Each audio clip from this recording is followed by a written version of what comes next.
Bienvenidos a todos, ¿cómo les va? Hoy tenemos un programa especial porque vamos a estar tratando de recrear la clásica cerveza de mantequilla de Harry Potter. Vino como Butterbeer, cerveza de manteca, o dependiendo del idioma en que hayan leído el libro, ya saben de lo que hablo. El año pasado estuvimos en los estudios universales recorriendo Springfield y probando todas las comidas de los Simpsons. Así que hoy vamos a ir de vuelta a la zona de Harry Potter a probar la cerveza de mantequilla. Para probar la cerveza de mantequilla y ver si la podemos recrear en casa. ¿Vamos?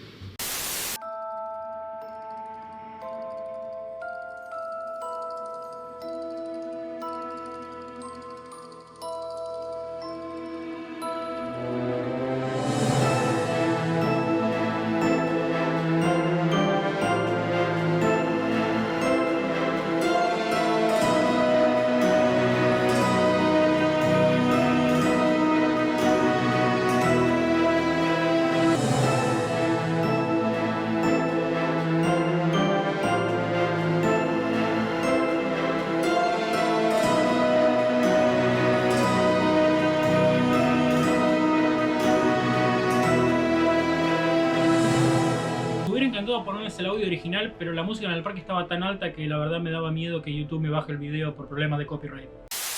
Pero bueno, acá estamos de vuelta, así que vamos a ver si la puedo recrear en casa. Encontré varias recetas online y todas tienen algún ingrediente que no se consigue fuera de Estados Unidos.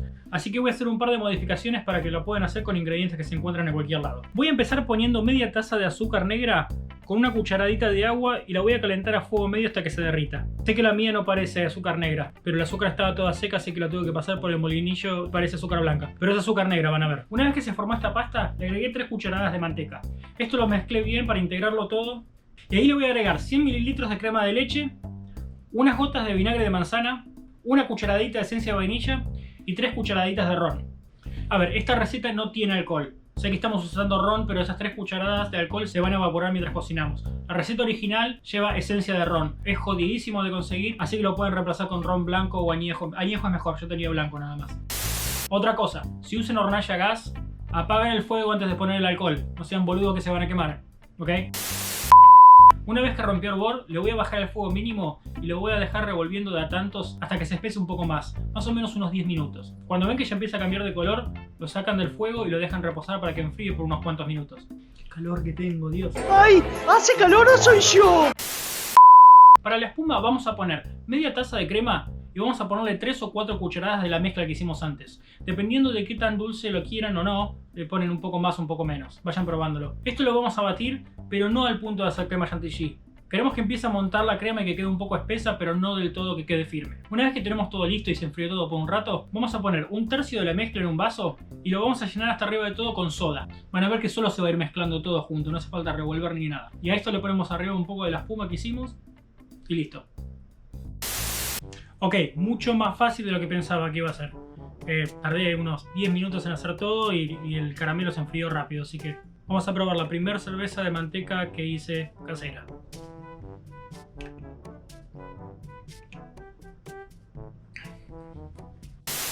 Esta es mucho menos dulce que la de Orlando, pero de gusto es 1000 veces más rica.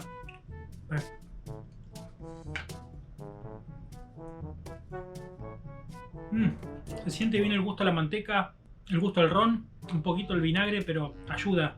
La verdad está buenísimo. Se llega a ver la espuma ahí. Este es el trago ideal para cuando querés algo dulce o cuando querés sentarte en tu casa solo a lamentarte de que nunca te llegó la carta para la escuela de magia. Pero bueno, esto fue todo por hoy. Gracias como siempre por verme de nuevo y no se olviden de suscribirse y tocar la campanita. Así YouTube les avisa cada vez que vuelvo a subir un video. Nos vemos la próxima. Chao.